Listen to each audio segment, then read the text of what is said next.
Shalom, selamat malam Bapak Ibu, Saudara yang dikasihi oleh Tuhan. Hari ini kita seri akhir zaman kita sudah yang ke-10 ini ya.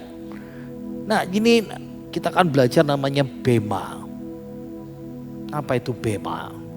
Bema itu kursi pengadilan Kristus.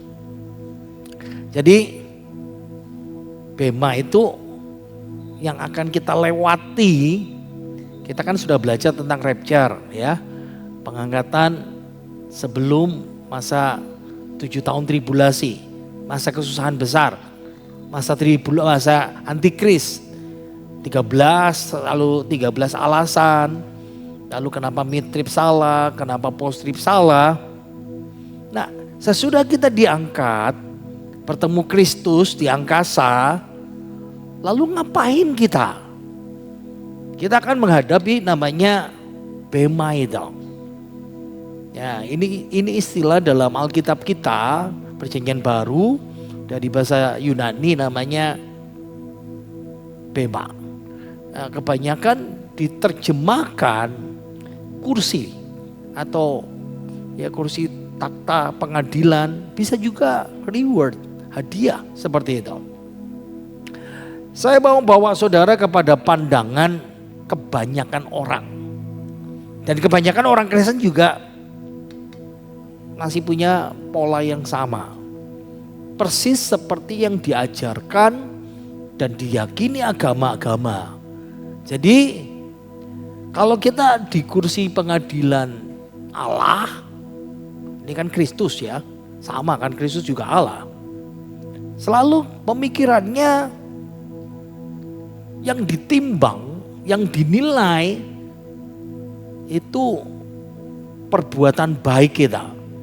Nah masalahnya jujur di dalam Alkitab kan sepertinya tersirat seperti itu. Harus berbuat baik, berbuat baik. Nah kalau berbuat salah, berbuat dosa, berbuat jahat, nah Tuhan akan memperhitungkan itu semuanya. Jadi ini yang dipahami sebagian besar orang. Ini yang dipahami hampir semua agama. Dan orang Kristen pun yang kalau nggak belajar firman Tuhan, pikirannya sama.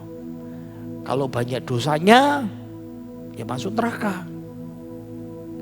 Kalau banyak buat baik, berarti masuk surga. Salah besar. Alkitab tidak mengajarkan pengadilan kita seperti ini. Jadi Bema atau kursi pengadilan Kristus ini tidak berhubungan dengan keselamatan kita. Jadi kalau kita sesudah diangkat, balik lagi ya, sesudah diangkat harus menghadap kursi pengadilan Kristus. Bukan mempertimbangkan surga dan neraka, enggak ada hubungannya. Ini bukan menentukan masuk surga, masuk neraka. Kenapa? Karena semua orang yang diadili di pengadilan Bema ini, pengadilan Kristus ini, itu anggota tubuh Kristus. Apa buktinya? Ya sudah diangkat. Gini. Kalau saudara enggak, ya mungkin lupa ya, enggak apa-apa. Namanya belajar kan begitu. Kan pengangkatan kan 2 kali, 2 jalan kan. Dua kloter. Yang mati dalam Kristus akan lebih dahulu dibangkitkan. Sesudah itu kita yang hidup yang masih tinggal sampai kedatangan Tuhan. Nah itu ya. Sekali-kali tidak akan mendahului mereka yang meninggal dalam Kristus. 1 Tesalonika pasal 4 ayat 13 sampai 18. Kita semua 1 Korintus pasal 15 kita semua akan diubah.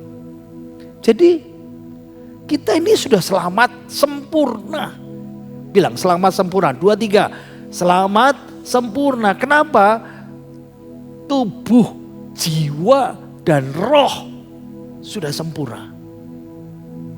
Nah karena sudah rapture, sudah sempurna, tidak diadili surga dan neraka. Masalahnya pengadilan itu akan menentukan berapa upah saudara. berapa pahala saudara dan saya, berapa mahkota kita, hubungan dengan pelayanan kita. Ayatnya ini kan 2 Korintus 5 ayat 8 sampai 10 ya. Ayo kita baca 2, 3. Tetapi hati kami, 2, 3. Tetapi hati kami tabah dan terlebih suka kami beralih dari tubuh ini untuk menetap pada Tuhan. Sebab itu juga kami berusaha, baik kami diam di dalam tubuh ini maupun kami diam di luarnya, supaya kami berkenan kepadanya. Sebab kita semua harus menghadap takhta pengadilan Kristus, supaya setiap orang memperoleh apa yang patut diterimanya sesuai dengan yang dilakukannya dalam hidupnya ini, baik ataupun jahat. Lihat ya, ini ayat 8 dan 9 bicara, aku tuh lebih senang pergi ke surga. Tapi kalau di dunia ini banyak penderitaan, penganiayaan, kesulitan, ayat 8 kami ini tabah. Memang kami terlebih suka kami beralih dari tubuh kediaman kita di bumi untuk endemuntes, nah ini ya, menetap pada Allah, berdiam pada Allah. Sebab itu kami juga berusaha, baik kami diam di dalam tubuh ini, waktu hidup di dunia, dalam tubuh jasmani ini yang belum sempurna. Ingat ya, waktu mau diangkat kan disempurnakan tubuh ini. Maupun kami diam di luarnya. Ada permainan ya. Awalnya yang pertama menetapkan N itu di dalam. X keluar. Di luar tempat kediaman kita, supaya kita berkenan pada Tuhan. Nah ayat 10 ini bicara soal bema. Sebab kita semua harus menghadap di sini. Takhta pengadilan itu bema. Ayat bema itu muncul dari sini. Supaya setiap orang memperoleh apa yang patut diterimanya sesuai dengan dilakukannya dalam hidup ini. Nah ini yang membingungkan banyak orang. Baik, mudah dimengerti ya. Dan jahat ataupun jahat. Kata jahat itu ada namanya jahat yang belum diselamatkan, itu namanya kakos. Kakos itu kayak kita kakus ya. Persis kayak kakus kan, tapi itu kakos. Bejat, rusak. Tapi kita kan sudah disempurnakan oleh Kristus. Siapa yang ada dalam Kristus, ia adalah ciptaan baru. Tapi kalau masih belum ciptaan baru, berarti dia masih bejat. Seperti itu. Nah makanya kata jahat ini bukan dipakai kata kakos, tapi kata faulon. Pelan-pelan saya tanya ya. Jadi ada permainan kata dalam bahasa asli Alkitab kita, dari kata N, kata depannya N, di dalam, berada di dalam rumah, endemontes. Nah tunggu dulu, sekarang ditanya rumah kita di mana? Nah kita kan belajar waktu pengangkatan, Filipi pasal 3 ayat 20 dan 21. Karena keluargaan kita adalah di dalam surga. Karena keluargaan kita adalah di dalam surga, berarti kita ini warga negara surga. Rumah kita itu di surga. Makanya kenapa kalau orang Kristen meninggal dikatakan pulang ke rumah Bapa di surga. Itu frasa yang paling banyak dipakai. Yang kata kedua, kata ek keluar. Sedang jauh di luar atau absen dari rumah. Berarti kita sekarang hidup di tubuh. Itu hidup sementara di bumi. Nah di bema ini orang percaya akan mendapat balasan apa yang kita selama kerjakan berada di hidup di luar, jauh di rumah. Bukan di surga tapi di bumi dengan tubuh dunia ini. Tapi ayat ini bicara soal orang Kristen. Karena ini orang yang sudah diselamatkan. Nah tadi balik lagi ya ayat 10. sesuai dengan apa yang dilakukannya dalam hidup ini, baik maupun jahat. Nah, kata yang dipakai itu kata faulon. Faulon itu perbuatan yang useless, gak berharga, gak berguna.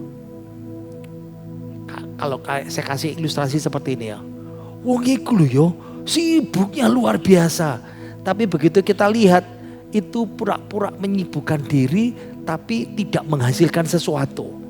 Nah itu namanya faulon, useless, kono gunane. Nah orang-orang Kristen yang kelihatannya sibuk tapi tidak ada hasilnya, nah itu namanya useless, kehilangan upah. Dan ingat, ditekankan lagi, jadi di pengadilan ini tidak menekankan, tidak menentukan masuk surga atau masuk neraka. Kalau kita sudah diangkat lalu masuk pengadilan, dia pengangkatan itu berarti bukti bahwa kita sudah selesai keselamatan kita. Jadi nasib kekal seseorang tidak ditentukan di bema ini, ditentukan di bumi. Gini, contoh yang paling gampang ya. Kalau ada orang Kristen, nah kalau ada orang dia percaya kepada Yesus, contohnya kita. Orang ini sudah percaya kepada Yesus.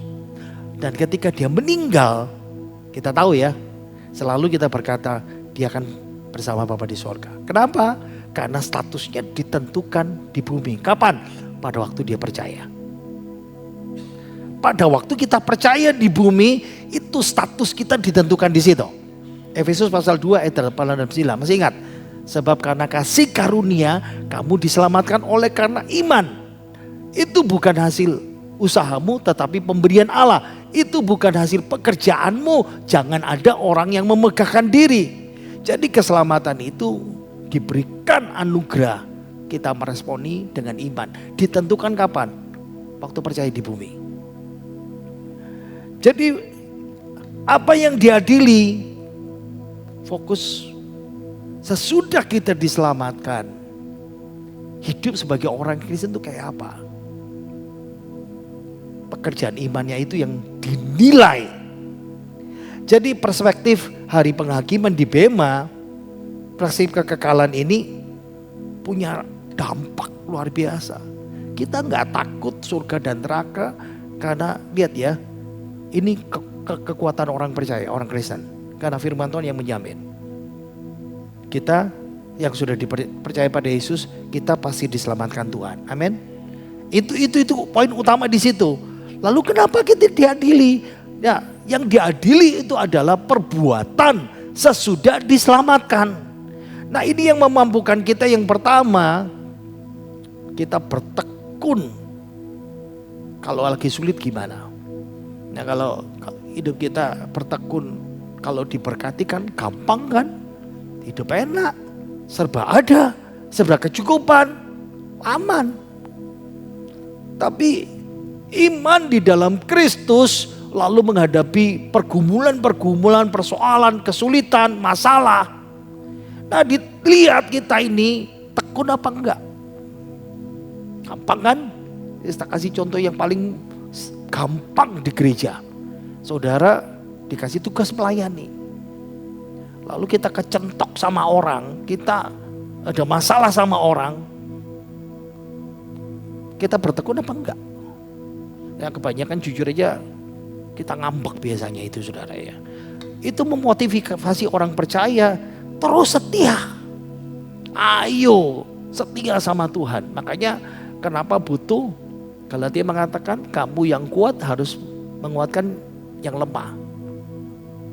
Kalau ada yang saudaramu yang lemah mesti dikuatin. Nah, kalau yang dikuatin jadi kuat lagi, dia dapat upah. Tapi yang nguatin pun juga dapat upah. Bisa lihat ya seperti itu.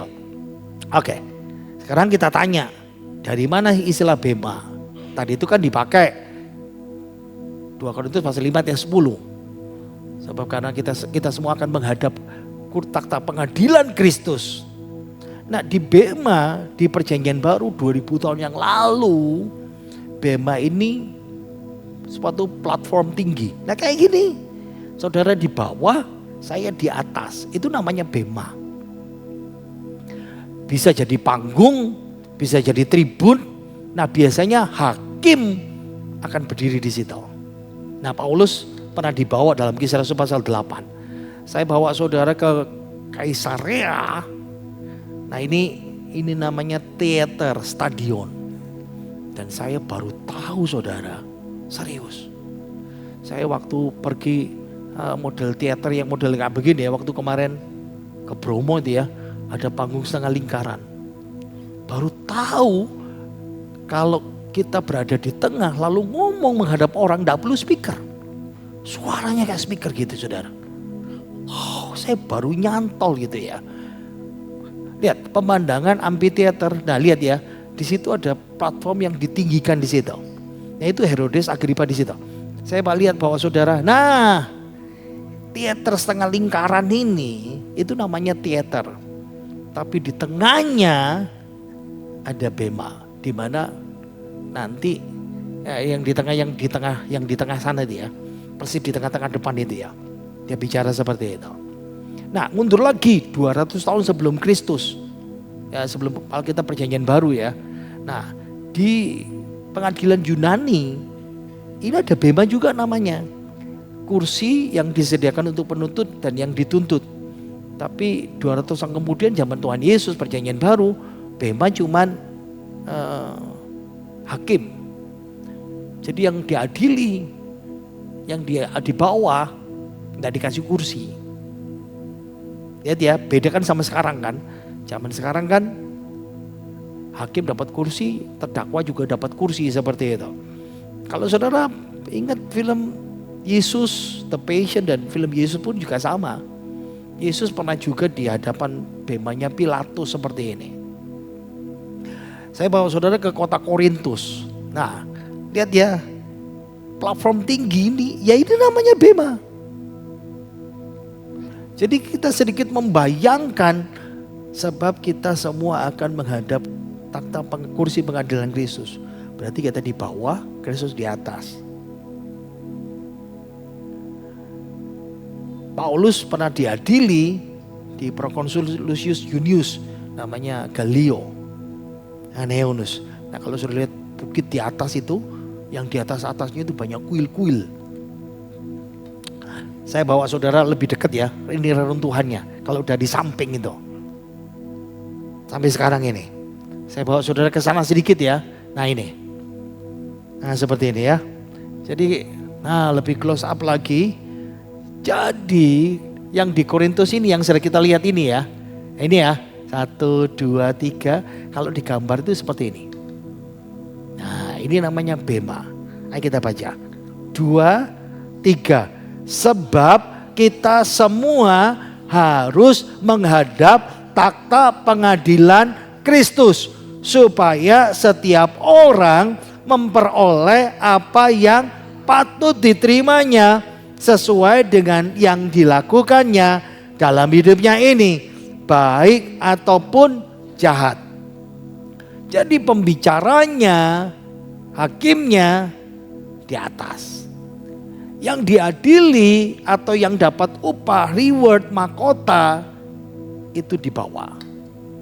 Nah yang di Korintus ini, nah saudara lihat ya, grafirannya apa itu saudara? Apa itu? Ini salib.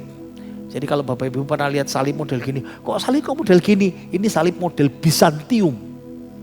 Ya, jadi abad ke-6, ke-7, di mana Romawi menjadi agama Kristen satu-satunya. Nah, salibnya makanya kalau sudah lihat model-model salib begini, ini kok kapodo seperti salib Yesus. Nah, ini salibnya Bizantium ini, seperti itu. Saya bawa saudara ya. Nah, kalau lihat sejarah awalnya 200 tahun sebelum Kristus, kalau ada lomba, nah ya permainan itu, ya kayak atletik itu biasanya di Athena, ada platform yang ditinggikan yang seperti ini saya bilang ya, atau di situ ada presiden atau wasit kalau dia bilang arena dia duduk.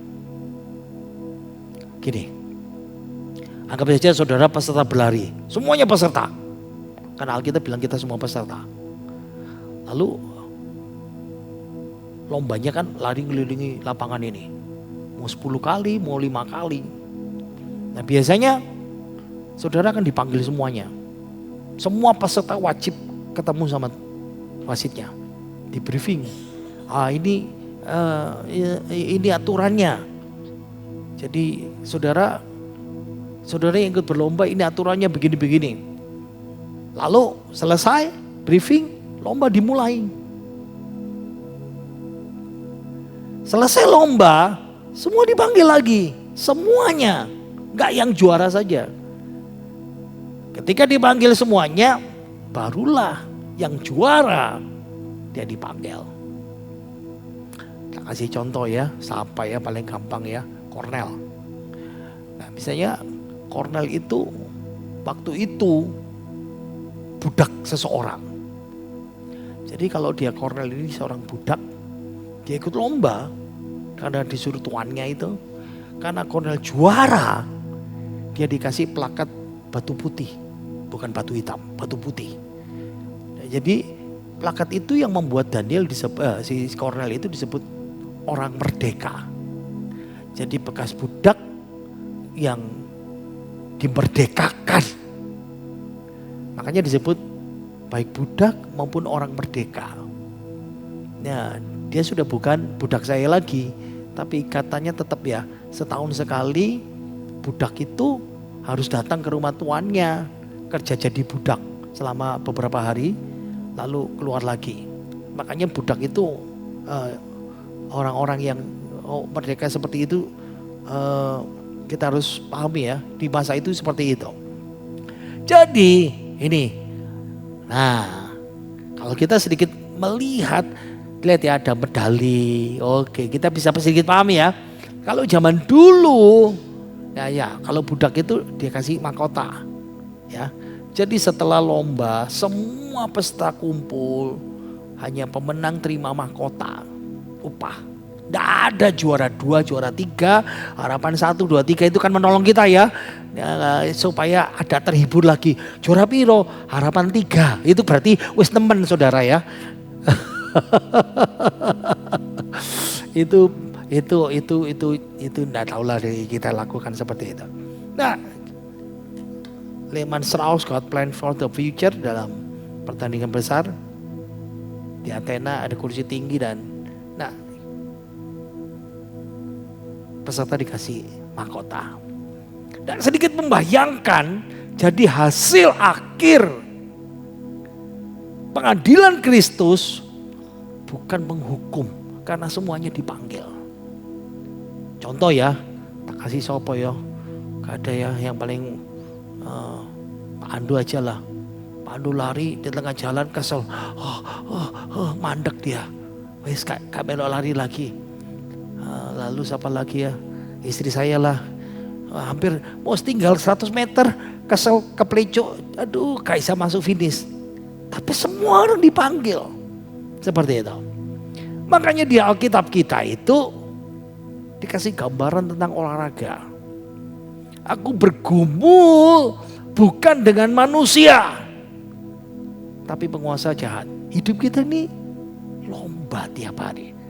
Olahraga kedua, aku bukan sembarang petinju yang memukul. Olahraga ketiga, larilah begitu rupa untuk mendapat hadiah, supaya aku jangan ditolak.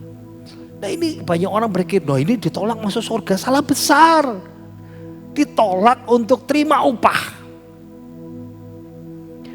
Jadi bema Kristus adalah kursi takhta pengadilan untuk memberi kita upah, mahkota, reward, hadiah. Makanya bema itu sekarang saya bawa sesudah masa 4 abad sesudah Alkitab ya. Ini diadopsi di gereja. Makanya lihat, ini gereja abad keempat model kayak gini ya. Podo nggak seperti kita ya. Jadi anak tangga persis loh. Pada masa Yunani kuno, itu platform yang tinggi, lalu ada orator bicara di situ. bisa kepala desa, bisa hakim. Nah makanya Bema itu jadi perlengkapan standar di Basilika. Gereja itu pada zaman abad ketiga, 4, 5, 6 dan itu disebut, gereja itu disebut kerajaan. Basilika seperti itu. Makanya kalau saudara dengar Basilika Santo Petrus, kok bisa Basilika sih? Karena gereja disebut Basilika pada waktu itu seperti itu. Nah pahami, saya bicara soal purgatori. Apa itu purgatori? Apa itu penyucian? Ada pengajaran yang mengajarkan, ya beberapa gereja ya, ngajarin, oh orang ini banyak dosanya, banyak buat dosanya, banyak buat salahnya. Karena banyak dosanya, salahnya masuk purgatori. Purgatori itu api penyucian. Supaya ketika dosanya dibakar di situ, ya kalau dosanya tidak banyak ya 5 tahun lah. Kalau dosanya banyak 100 tahun, 10 tahun. Wah kalau ini orang jahat gimana ya 20 tahun. Lalu pindah ke surga. Wah itu diajarkan. Tidak ada itu di Alkitab itu. Nggak ada. Kenapa ada yang mengajarkan begitu? Itu diajarkan dalam kitab namanya Apokrif. Dalam surat namanya 2 Makabe. Dan kita tidak percaya Apokrif karena itu bukan firman Tuhan. Tapi gereja-gereja yang pegang Apokrif seperti itu pasti ngajar seperti itu. Kenapa bukan purgatori? Lihat ya, karena keselamatan kita sudah dijamin. Siapa yang jamin? Yesus Kristus. Ada banyak lukisan pengadilan. Saya bawa saudara 1 Korintus saja ya, karena terlalu banyak ya. Ayo kita baca. 1 Korintus pasal 3 ayat 11 sampai 15. 2, 3. Karena tidak ada seorang pun yang dapat meletakkan dasar lain daripada dasar yang telah diletakkan, yaitu Yesus Kristus. Entahkah orang membangun di atas dasar ini dengan emas, perak, batu permata, kayu, rumput kering, atau jerami. Sekali kelak pekerjaan masing-masing orang akan nampak. Karena hari Tuhan akan menyatakannya. Sebab ia akan nampak dengan api. Dan bagaimana pekerjaan masing-masing orang akan diuji oleh api itu. Jika pekerjaan yang dibangun seseorang tahan uji, ia akan mendapat upah. Jika pekerjaannya terbakar, ia akan menderita kerugian. Tetapi ia sendiri akan diselamatkan, tetapi seperti di dalam api. Nah sekarang saya mau pelan-pelan terangkan. Bisa lihat gambar rumah ini? Bisa ya? Nah karena tidak ada seorang pun yang dapat meletakkan dasar atau fondasi selain Yesus Kristus. Ingat, karena fondasinya cuma satu. Siapa? Keselamatan di dalam Yesus. Dan cuma dalam Yesus, amin. Tidak ada keselamatan di luar Yesus, amin. Berarti fondasinya hanya Yesus. Nah fondasi ini tidak diadili. Tidak mungkin. Masa Yesus mengadili dirinya sendiri? Jadi bukan mengadili keselamatan kita. Ingat ya, kalau sudah diangkat berarti tubuh jiwa roh kita sudah sempurna. Enggak urusan keselamatan. Yang diadili adalah entah, nah dikatakan entah orang membangunnya dengan 6 item. Emas, perak, batu permata, kayu, rumput kering, jerami. 6 macam. Ujiannya dengan api. Emas, perak, batu permata, tahan api, tahan uji. Baru nyantol ya. Jadi Kristen ujiannya banyak enggak? Halo? Banyak. Ujian apa? Ujian sakit hati, ya. Ujian didesak orang, diunek-unekno. Setuju ya? Gak punya duit. Ujian setiap pelayanan. Benar gak ya? Baru nyantol saudara ya. Kalau pekerjaannya tahan uji, terima upah. Wow. Iki ya. dibikin sakit hati, tapi masih setia. Orang lain memuji, tapi tidak ada gunanya. Ya cuma nyeneng hati dilut saudara. Tapi kalau Tuhan yang memuji, dapat upah. Makanya disebut upahmu besar di sorga. Amin. Saiki amin, tapi pas loro hati lali saudara. Betul ya? Nah, tapi ada yang dari kayu, rumput kering, jerami. Bangunannya kayu, rumah kayu rek, api rek. Tapi gampang jeglekan, gampang mutung, gampang minggat, gampang hilang. Nah itu kelihatan saudara ya. Berarti gak dapat upah. Nyantol sekarang ya. 5 jenis pahala. Yang pertama, terbatas waktu kita ya. Bagi mereka yang mampu mengalahkan manusia lamanya. Nah manusia lama itu apa? Amuan, ngambekan saudara ya. Mutungan. Aduh. Cek ngerokok aja saudara. Jadi orang Kristen gitu saudara ya. Minum, ngombe, mabuk aja terus saudara ya. Wah itu. Berarti hilang itu, tidak dapat mahkota yang pertama ini.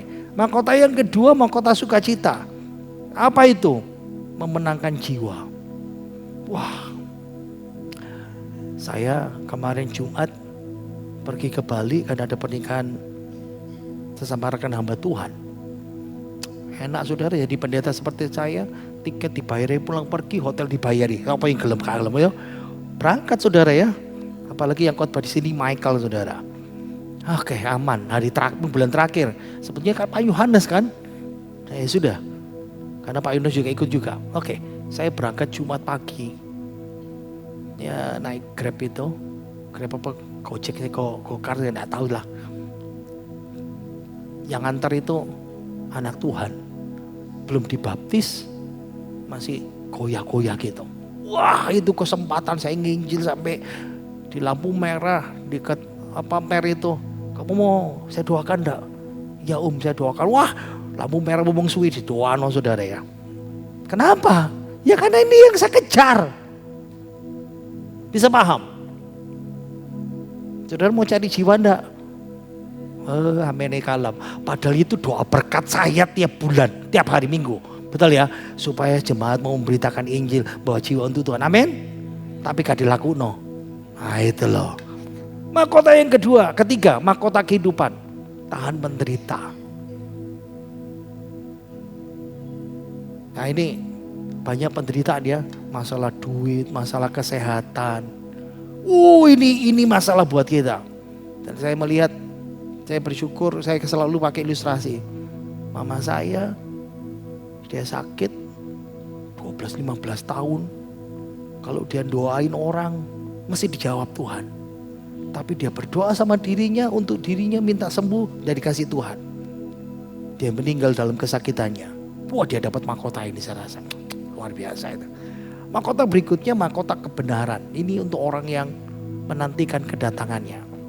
Ada beberapa orang yang rajin ke gereja hari Minggu. Sing bolos-bolosan gak dapat ini saudara. Wes sebulan pisan ngilang gitu. Apalagi sebulan 2 kali ini. Wes tebal saudara. Gak dapat ini saudara. Ini orang-orang yang setia dapat kebenaran nih. Nah mahkota yang kelima itu mahkota kemuliaan. Nah, ini biasanya untuk gembala, tapi saya bilang bisa juga pemimpin komsel yang setia ya. Saudara pemimpin komisi, ketua apa dengan setia. Walaupun lagi kebaktian kaum wanita, kaum muda, sekolah minggu, guru lain gak datang, sing teko titik, nelongso gitu saudara ya. Tapi kalau saudara mau melihara dengan setia, dapat dari Tuhan. Rasanya ini tas gitu saudara ya. Tapi penghiburan yang luar biasa buat kita. Ingat ya, saya mulai dari sini.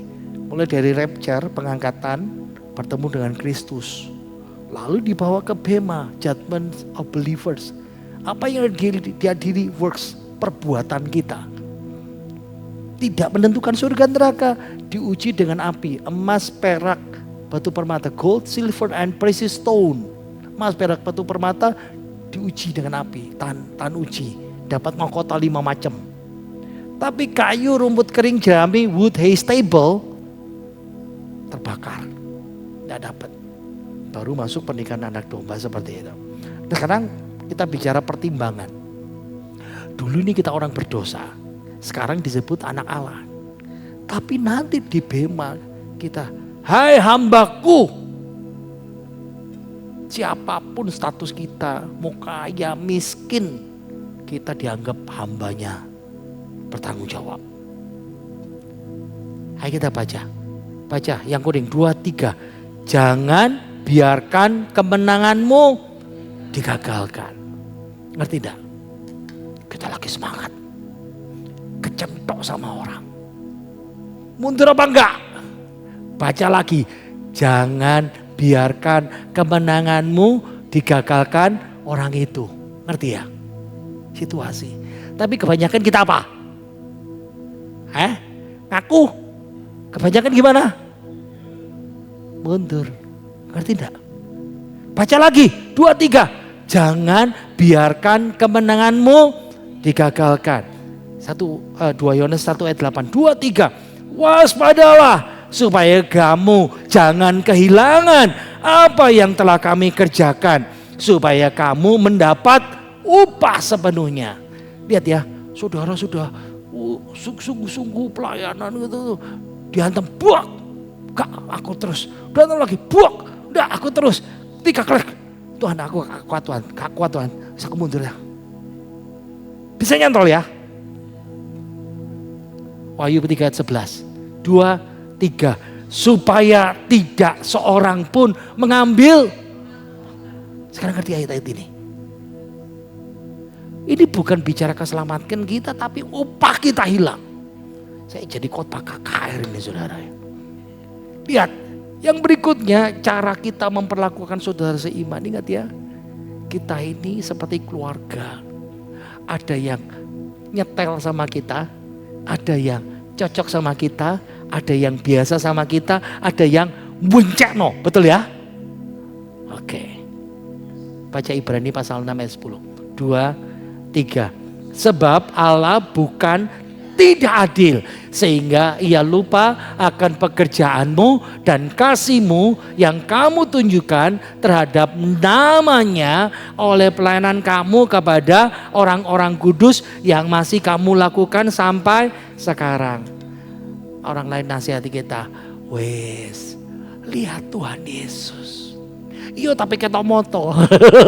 Ingat ya, lihat Tuhan Yesus yang kamu lakukan terhadap namanya. Baca yang di strip biru 2-3. Sebab Allah bukan tidak adil. Dia lihat pergumulan kita. Sebetulnya dia sudah mau KO. Tapi dia bangkit. Jalan terus. Walaupun sakit hati. Dia melayani terus. Amin. Itu yang Tuhan mau dalam kehidupan kita.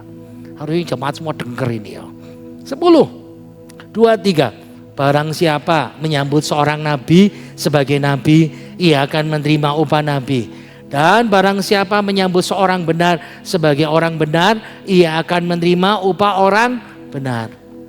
Lihat ya, saya kadang-kadang kalau pelayanan di luar kota, ditaruh di hotel. Bergantung, kalau gerejanya kaya, hotelnya mahal. Tapi kalau gerejanya kecil, ditaruh hotel kecil, no problem. Yang jemput itu kadang-kadang, Bapak kerja apa Pak? Iya, saya buka warung. Mobilnya itu udah seberapa bersih gitu saudara ya. Soto sangseng gitu ya. AC ini gak adem gitu. Tapi saya rasa orang ini dapat upah. Dia menyambut nabi seperti itu. 2-3. Dan barang siapa memberi air sejuk secangkir saja pun kepada salah satu yang kecil ini, karena ia muridku, aku berkata kepadamu, sesungguhnya ia tidak akan kehilangan upahnya daripadanya. Amin. Jadi kalau kita, aduh duitku kecil, aku pegawai UMR itu aku gak ada 1/4 UMR. UMR kan berapa sekarang? 5 ya? bayaranku mek seprapat UMR saja itu seprapat bayaran nih. Tapi dia mengasihi Tuhan. Ya, ayo mau nyumbang, aku cuma bisa nyumbang selawe 10.000 gak apa-apa ya. Lihat ya, baca yang biru lagi 2, 3. Sesungguhnya ia tidak akan kehilangan upahnya dari, amin. Next, baca 2, 3. Cara menggunakan wewenang atas orang lain. Nah, lihat bersama-sama ya, cara menggunakan wewenang terhadap orang lain. Lihat, baca 2, 3. Saudara-saudaraku, janganlah banyak orang di antaramu mau menjadi guru. Sebab kita tahu bahwa sebagai guru kita akan dihakimi menurut ukuran yang lebih berat. Nah ingat ya, kalau kita sekarang jadi apa? Saya jadi pemimpin, saya jadi pengajar. Hati-hati. Kalau atasan, kalau pemimpin, ukurannya ditimbang lebih berat. Yang ketiga, 2, 3. Cara menggunakan kemampuan yang Tuhan beri atau kasih pada kita. Nah lihat ya, ada perumpamaan talenta. Lihat, saya pernah terangkan talenta itu pada saat lahir. Karunia roh, begitu kita percaya kita kasih karunia. Makanya ini khotbah saya tahun lalu. Baca 2, 3. Janganlah hendaknya kerajinanmu kendor. Biarlah rohmu menyala-nyala dan layani Tuhan. Khotbah ini sampai keliling di mana-mana saudara ya. Nah lihat ya. Janganlah hendaknya kerajinanmu kendor. Okneros. Nah ini persis. Hamba yang mengubur talentanya gak mau pakai. Aku ke pelayanan. Siapa lagi ketua-ketua di sini ya? Pak Ando. Sorry, kayak iso melok aku. Nah, itu sudah ya. Talenta kita kalau kita kubur, Tuhan bilang apa? Wow, kamu hamba yang jahat. Wow, ngeri ya ternyata ya Tuhan nilai kita ya. Apalagi? 2, 3. Cara menggunakan uang kita. Baca 2, 3. Barang siapa setia dalam perkara-perkara kecil, ia juga setia dalam perkara-perkara besar. Berhenti dulu. Baca lagi Matius 2, 3. Sebaliknya kumpulkanlah harta di sorga. Saya ingin ngajarin, cuman kasih ilustrasi bukan untuk kesombongan. Bulan ini saya sama istri saya, kami harus ketemu banyak hamba-hamba Tuhan yang masih dibantu. Sampai saya berkata sama istri saya, waduh kayaknya ini lewat dari 20% milik kita kasih sama Tuhan. Ketemu hamba Tuhan ini, Tuhan gerakan. Istri saya lihat, podo manduke berarti mesti ngasih gitu saudara ya. Tapi saya rasa bahwa barometer rohani orang percaya itu dilihat, ini medit apa enggak. Di Alkitab ada 38 perumpamaan, 12 perumpamaan, 43%. Harta terpendam, uang, dirham. Lihat ya. Domba, finance, harta. 100% milik kita, ini milik Tuhan. Di dunia kita jadi pengelola, manajer. Di dunia dimintai tanggung jawab 10%. Nanti di surga diadili kemana yang 90% itu. Cara menggunakan waktu kita. Satu hari 24 jam. Ingat ya, kalau 10% milik Tuhan, makanya kenapa hari ke-7 milik Tuhan. Kalau per hari 2,4 jam, 2 jam 24 menit. Nah pertanyaannya, kita kasih sama Tuhan seperti itu. Wah sembayang aja ke susu saudara ya. Udah sampai 5 menit. Udah sampai 1 menit. Gak sampai 10 detik. Tuhan Yesus berkati semuanya. Tuhan sertai kami dalam nama Yesus. Amin. Langsung berkati kita. Ya. Kalau saya ke susu seperti itu. Cara menggunakan waktu dalam hubungan dengan orang yang tidak percaya bijaksana. Pergunakanlah setiap kesempatan. Dan puji Tuhan kemarin saya pakai seperti itu. Yang keenam. Cara bertanding iman. Ingat ya, kita semuanya bertanding sama Tuhan. kita semuanya berlomba. Lihat ya, ayatnya yang, baca saja, 1, 2. Karena kita mempunyai banyak saksi, bagaikan awan yang mengelilingi kita. Marilah kita menanggalkan semua beban dan dosa yang begitu merintangi kita. Dan berlomba dengan tekun dalam perlombaan yang diwajibkan bagi kita. Marilah kita melakukannya dengan mata yang tertuju pada Kristus, yang memimpin kita dalam iman. Dan yang membawa iman kita itu kepada kesempurnaan. Yang dengan mengabaikan kehinaan, tekun memikul salib, ganti sukacita yang disediakan bagi Dia yang sekarang duduk di sebelah kanan takhta Allah. Makanya kenapa pikul salib? Lihat Yesus. Ada masalah, lihat Yesus. Itu Alkitabiah. Ingat ya, semua orang percaya ikut berlomba. Kata lomba itu kata agon. Agon itu bahasa Inggris agoni, penderitaan. Jadi pendeta, majelis, komisi, jemaat semuanya ikut. Mata yang tertuju pada Kristus, tidak tolak-toleh. Ya memang jujur ya, bukannya saudara ya. Saya pikir gini, Tuhan itu pendeta gak benar. Kok jemaatnya akeh ya Tuhan? Kadang-kadang godaannya begitu saudara ya. Saudara kan begitu kan? Tuhan, aku ini kerja jujur Tuhan, gak korupsi. Tapi aku sing korupsi gak ketangkep-tangkep. Kok tau duit tambah akeh ya Tuhan? Betul ya? Oke. Setelah kita dapat mahkota, diapain? Wahyu bilang mahkota itu tanda memuliakan Kristus. Makanya bukan kebanggaan kita. Ketemu sama, itu dari Seva ya? Gak ada ya? Seva, mahkota mau biro, luru, 5 Sev. Oh gitu saudara ya. Tidak bicara kebanggaan, ingat ya. Ini seperti nanti di surga selesai dikasih, kita persembahkan di kaki Tuhan. Sesudah itu masuk perkawinan anak domba. Tapi kita tidak bahas sekarang. Dan ini salah satu fungsi juga. Ya, nanti kita jawab. Jadilah seperti ini. Matius 25 ayat 23 terjemahan sederhana Indonesia. 2, 3. Tuannya menjawab, bagus, kamu pegawai yang baik dan setia. Karena dalam tanggung jawab yang kecil, kamu bisa dipercaya. Maka saya akan memberikan tanggung jawab yang lebih besar lagi kepadamu. Mari masuk ke pesta kedatanganku dan ikutlah bersukacita bersamaku.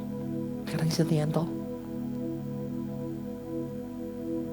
Jumat, sekarang Kamis ya, biasanya kan Jumat ya, karena besok Presiden mau pergi. Doa malam, pulang kerja, saja ini mulai turun enak gitu saudara ya. Tapi mesti datang ke gereja. Bu Evi masih pakai baju kantor ya. Ada yang belum mandi pulang kantor langsung ke sini.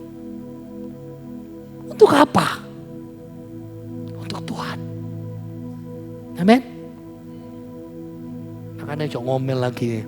Doa malam jam 7. Kau itu online dah. Oke, habis. Saya mau tutup. Kalau gitu apa yang kita terapkan dari Bema ini? Ingat ya. Kesetiaan itu lebih penting dari jumlah.